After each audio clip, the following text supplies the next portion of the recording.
Hi there. So we've done really well last couple of games, bouncing back, beating Chelsea and Man United back to back. Another difficult game tomorrow against West Ham. Your thoughts?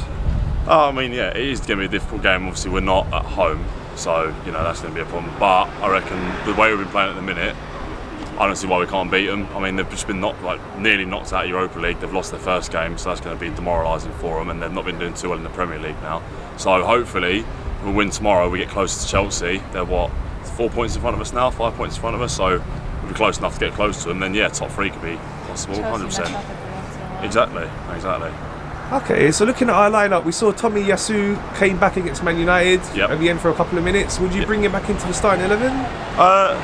Yeah, no, I don't know too much about how Tommy Yasu plays, but I think he's a good little player, he's a good little signing. I reckon he could do well for us, so I don't see why not. Yeah, 100%. If he played as he played against Man United, obviously when we wiped the floor of them, so why not?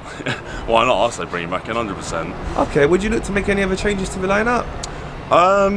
Not really, no. I think it's a pretty strong lineup, to be fair. I think the way we've been playing recently over the past 4 or 5 games, obviously we've had a few hiccups, but on a whole, it's a pretty strong squad now. So yeah, I 100% agree with what Arteta's done with bringing us into the squad and stuff. So yeah. Okay, and your correct score prediction for tomorrow? Yes. I'd say 2-1, but it could be 2-0. It just depends on how they turn up. Because obviously, if West Ham do turn up, they can be a threat. But then if we're on full force, I don't see why we can't beat them 2-0. Okay, looking at the overall top 4 picture now, we're in a good place, 2 points ahead of Tottenham. Yeah, exactly. 5 games to go, 15 points available. How many do you think we need to secure the top 4?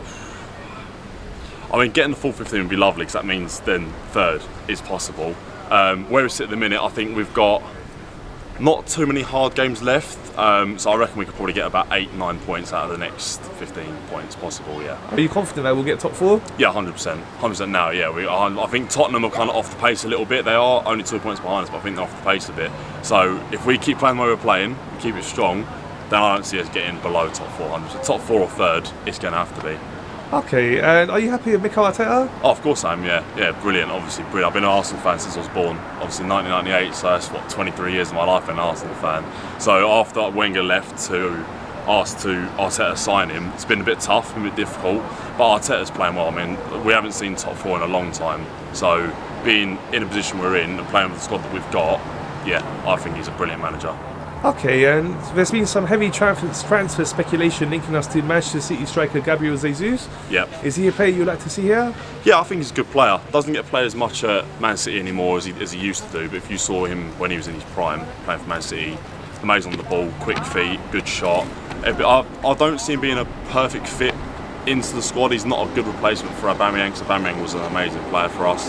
But I reckon, yeah, if we put him in, linking him with the speed of Bukayo Saka, Smith Rowe, Nketiah now coming into being a full first-team player rather than getting me leaving in the transfer window.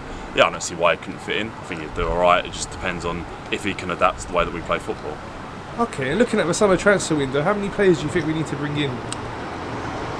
It's a difficult one because, like I said, on our form we do play well, but I still think there are some problems, especially around the defence. There are a few problems, a few holes.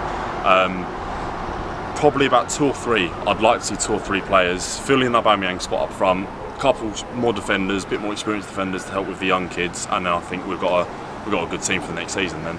Okay, and how far do you think we are from challenging the likes of Man City and Liverpool? Still quite away, because obviously money is what built their squads. They've played very well, don't get me wrong, but they're very money-based squads where Man City got completely, when they got bought out by the Arabian Prince, I think it was, that bought them out, reconstructed their team. Same with Liverpool, lots of money put into their team. So if we're looking to put the same sort of the money into it, then I don't see why we couldn't in maybe 3-4 years or so. But for now, I think we need to start focusing on building from what we've got and then challenging for top 3, then going from there, I reckon. Yeah, we've got some great young players. Oh, we do, of course we do. Yeah, of course we do. Smith Rowe's proved to be brilliant. Bukayo Saka, amazing player. Nketiah, still young, amazing player. Just obviously Ben White's not too young anymore, but he's still in his 20s. Signed him, another good player, good signing. So, yeah, I think we've got some really, really good young people in our squad.